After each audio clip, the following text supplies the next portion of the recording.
Chapitre 256. Auprès des vignerons, guérison d'un vieillard aveugle et parabole de l'espérance. Le 18 août 1945. Quelques vignerons qui passent par le verger, chargés de paniers d'un raisin blond, comme s'il était fait avec de l'ambre, ont aperçu les apôtres et viennent les interroger. « Vous êtes des voyageurs ou des étrangers ?»« Nous sommes Galiléens, et nous allons vers le mont Carmel. » Répond au nom de tous Jacques, fils de Zébédée, qui avec ses compagnons pêcheurs se dégourdit les jambes pour essayer de vaincre un reste de somnolence. Judas et Matthieu sont en train de se réveiller sur l'herbe sur laquelle ils s'étaient allongés, mais les plus âgés, épuisés, dorment encore. Jésus discute avec Jean d'Andorre et Hermasté, pendant que Marie et Marie femme de Clopas se tiennent près d'eux, mais silencieuses. Les vignerons demandent « Et vous venez de loin ?»« De Césarée comme dernière étape, mais avant, nous sommes allés à Sicaminon et plus loin encore. Nous venons de Capharnaüm. »« Ah, quelle longue route à cette saison ! Mais pourquoi est-ce que vous n'êtes pas venus dans notre maison ? Elle est là-bas, vous la voyez ? Nous vous aurions donné de l'eau fraîche pour reposer vos membres et de la nourriture, campagnarde, mais bonne. Venez maintenant. Nous allons partir. Que Dieu vous en récompense tout de même. Le mont Carmel ne va pas s'enfuir sur un char de feu comme son prophète, dit un paysan sur un ton à demi sérieux. Il ne vient plus de char du ciel pour emporter les prophètes. Il n'y a plus de prophètes en Israël. On dit que Jean est déjà mort, ajoute l'autre paysan.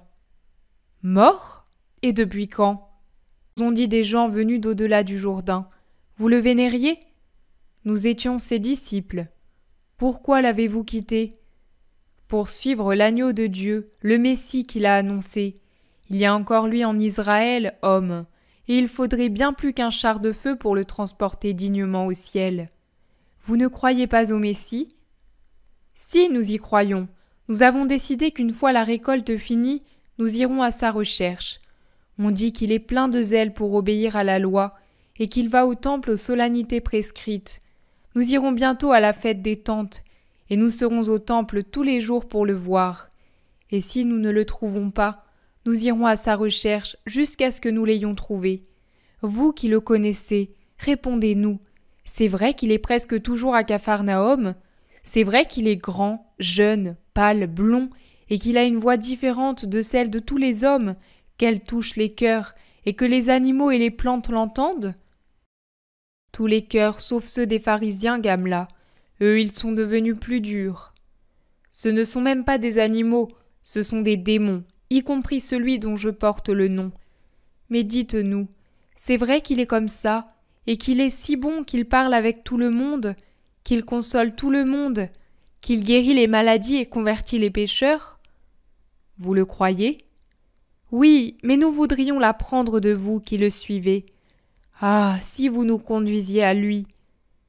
Mais ne devez-vous pas vous occuper des vignes ? Nous devons aussi nous occuper de notre âme, et elle vaut plus que les vignes. Est-ce qu'il se trouve à Capharnaüm ? En forçant la marche, nous pourrions faire l'aller et retour en 10 jours. Celui que vous cherchez est ici. Il s'est reposé dans votre verger, et il parle en ce moment avec cet homme âgé et ce jeune homme. Il a auprès de lui sa mère et la sœur de sa mère. Lui ? Oh, qu'est-ce qu'on fait ? La stupeur les fige. Ils sont tout yeux pour le regarder.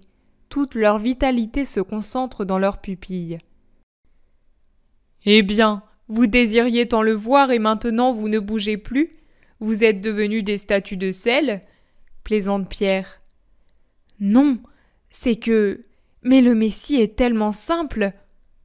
Mais que vouliez-vous qu'il soit ? Assis sur un trône magnifique et couvert du manteau royal ? Le preniez-vous pour un nouvel Assuérus ? Non, mais il est si simple, alors qu'il est tellement saint. Il est simple parce qu'il est saint, homme. Bien, faisons comme ceci. Maître, excuse-moi, viens ici faire un miracle.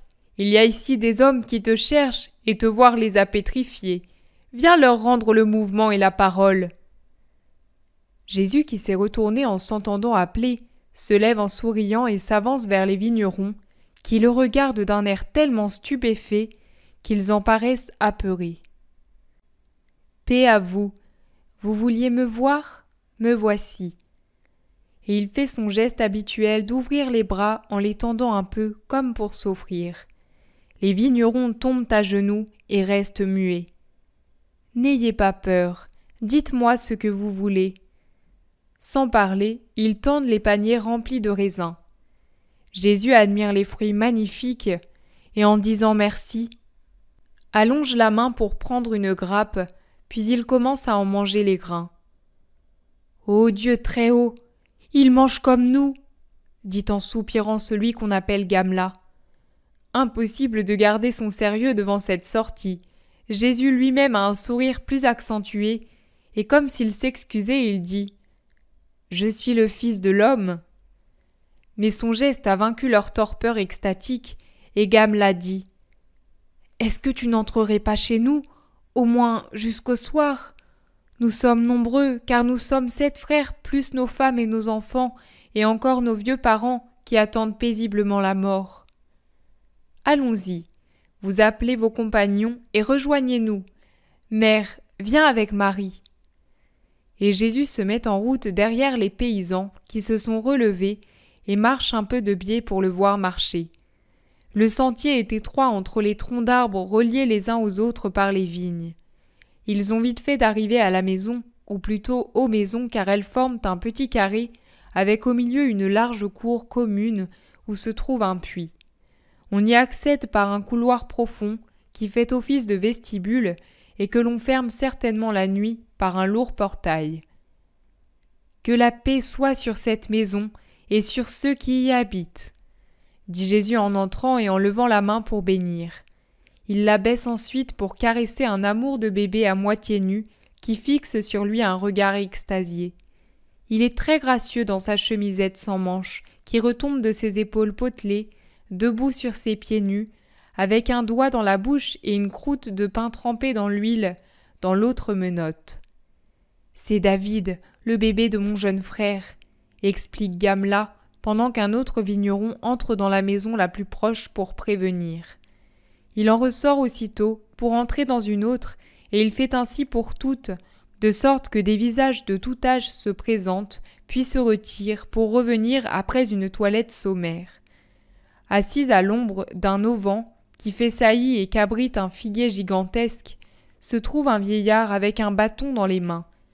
Il ne lève même pas la tête, comme si rien ne l'intéressait. « C'est notre père, » explique Gamla, un des vieillards de la maison, car même la femme de Jacob a amené ici son père resté seul, et puis il y a la vieille mère de Lia, la plus jeune épouse. Notre père est aveugle, il s'est formé un voile sur ses pupilles. Il y a tant de soleil dans les champs, tant de chaleur sur la terre. Pauvre père, il est très triste, mais il est très bon. En ce moment, il attend ses petits-enfants parce qu'ils sont son unique joie. Jésus se dirige vers le vieillard. « Que Dieu te bénisse, Père. »« Qui que tu sois, que Dieu te rende ta bénédiction. » répond le vieillard en levant la tête en direction de la voix. « Ton sort est pénible, n'est-ce pas ?» demande doucement Jésus, tout en faisant signe de ne pas dire qui est celui qui parle. « Il vient de Dieu, après beaucoup de bienfaits qu'il m'a accordés durant ma longue vie. Comme j'ai reçu les bienfaits de Dieu, je dois accepter aussi le malheur de ma vue. Il n'est pas éternel. Enfin, il finira sur le sein d'Abraham. » Tu as raison, ce serait pire si ton âme était aveugle.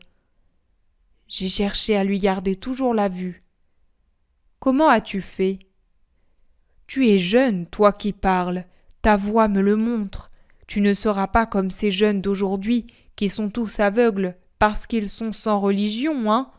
C'est vraiment un grand malheur de ne pas croire et de ne pas faire ce que Dieu nous a dit. C'est un vieillard qui te le dit, mon garçon. Si tu abandonnes la loi, tu deviendras aveugle sur cette terre et dans l'autre vie. Jamais plus tu ne verras Dieu, car un jour viendra certainement où le Messie rédempteur nous ouvrira les portes de Dieu. Je suis trop âgé pour voir ce jour sur la terre, mais je le verrai au sein d'Abraham. Aussi, je ne me plains de rien, car j'espère payer par cette obscurité mes ingratitudes envers Dieu et le mériter pour la vie éternelle. Mais toi, tu es jeune, sois fidèle, mon fils, pour que tu puisses voir le Messie, car le temps est proche, Jean-Baptiste l'a dit. Tu le verras, mais si ton âme est aveugle, tu seras comme ceux dont parle Isaïe. Tu auras des yeux, et tu ne verras pas. Tu voudrais le voir, Père ? Demande Jésus en posant une main sur la tête blanche. Je voudrais le voir, oui. Je préfère pourtant m'en aller sans le voir au lieu de le voir, moi, et que mes enfants ne le reconnaissent pas. Moi j'ai encore l'ancienne foi, et elle me suffit. Le monde d'aujourd'hui. Père, vois donc le Messie, et que ta nuit soit couronnée de joie. Jésus fait glisser sa main des cheveux blancs du vieillard sur son front et jusqu'au menton barbu, comme pour le caresser, et en même temps, il se penche pour se mettre au niveau de son visage marqué par l'âge. « Oh, très haut Seigneur! Mais je vois! Qui es-tu? Ton visage m'est inconnu et pourtant familier, comme si je t'avais déjà vu. Mais, sot que je suis, toi qui m'as rendu la vue, tu es le Messie béni. Oh! Le patriarche pleure sur les mains de Jésus qu'il a saisi et qu'il couvre de baisers et de larmes. Toute la parentèle est en émoi. Jésus dégage une main et caresse encore le vieillard en disant « Oui, c'est moi. Viens pour qu'en plus de mon visage, tu connaisses ma parole. » Il se dirige vers un escalier qui mène à une terrasse ombragée par une tonnelle épaisse qui la recouvre tout entière, et tout le monde le suit. J'avais promis de parler de l'espérance à mes disciples et d'expliquer une parabole. La parabole, la voilà. Ce vieux juif. C'est le Père des cieux qui m'en donne le sujet pour vous enseigner à vous tous la grande vertu qui, comme les bras d'un joug, soutient la foi et la charité. Joug plein de douceur, gibet de l'humanité comme le bras transversal de la croix, trône du salut comme appui du serpent salutaire élevé dans le désert. Gibet de l'humanité, pont de l'âme pour qu'elle libère son vol dans la lumière. Elle se situe entre l'indispensable foi et la très parfaite charité, parce que sans l'espérance, il ne peut y avoir de foi, et sans l'espérance, la charité meurt. La foi présuppose une espérance pleine de certitude. Comment croire que nous pouvons arriver à Dieu si nous n'espérons pas en sa bonté? Comment trouver un appui dans la vie si on n'espère pas en une éternité? Comment pouvoir persévérer dans la justice si on n'est pas animé par l'espérance que chacune de nos bonnes actions est vue par Dieu et qu'il nous en donnera la récompense? De la même manière, comment faire vivre la charité si nous n'avons pas l'espérance? L'espérance précède la charité et la prépare, car un homme a besoin d'espérer pour pouvoir aimer. Les désespérés n'aiment plus. Voilà l'échelle faite de barreaux et de montants. La foi, ce sont les barreaux, l'espérance, les montants. En haut se trouve la charité vers laquelle on monte grâce aux deux autres. L'homme espère pour croire, il croit pour aimer. Cet homme a su espérer. À sa naissance, c'était un bébé d'Israël comme tous les autres. Il a grandi avec les mêmes enseignements que les autres. Il est devenu fils de la loi comme tous les autres. Il est devenu homme, époux, père, vieillard, en espérant toujours dans les promesses faites aux patriarches et répétées par les prophètes. Dans sa vieillesse, l'ombre est descendue sur ses pupilles, mais pas dans son cœur. L'espérance est toujours restée allumée en lui. L'espérance de voir Dieu dans l'autre vie, et dans l'espérance de cette vue éternelle, une espérance plus intime et plus chère, voir le Messie. Et il m'a dit, sans savoir qui était le jeune homme qui lui parlait, « Si tu abandonnes la loi, tu seras aveugle sur la terre et au ciel. Tu ne verras pas Dieu et tu ne reconnaîtras pas le Messie. » Il a parlé en sage. Aujourd'hui, trop de monde est aveugle en Israël. Les gens n'ont plus d'espérance parce que la révolte contre la loi l'a tué en eux. C'est toujours une révolte, même si elle se cache sous des ornements sacrés, si elle n'est pas acceptation intégrale de la parole de Dieu. Je dis bien de Dieu. Je ne parle pas des superstructures qui y ont été mises par l'homme et qui, parce qu'elles sont trop nombreuses et toutes humaines, se voient négligées par ceux-là même qui les ont établies, et suivies par les autres machinalement, par force avec lassitude, stérilement. Ils n'ont plus d'espérance, mais se moquent des vérités éternelles. Ils n'ont donc plus de foi ni de charité. Le joug de Dieu donné à l'homme pour qu'il s'en fasse obéissance et mérite, la croix céleste que Dieu a donnée à l'homme pour conjurer les serpents du mal et en tirer le salut, a perdu son bras transversal, celui qui soutenait la flamme blanche et la flamme rouge, la foi et la charité. Et les ténèbres sont descendues dans leur cœur. Le vieillard m'a déclaré « C'est un grand malheur de ne pas croire et de ne pas accomplir ce que Dieu nous a dit. » C'est vrai, je vous le confirme.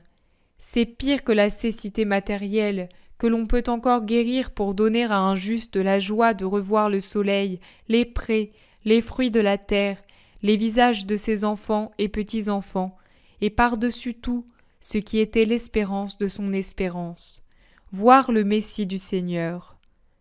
Je voudrais qu'une pareille vertu soit vivante dans l'âme d'Israël tout entier, et particulièrement chez les personnes les plus versées dans la loi. Il ne suffit pas d'être allé au temple ou d'avoir appartenu au temple. Il ne suffit pas de savoir par cœur les paroles du livre.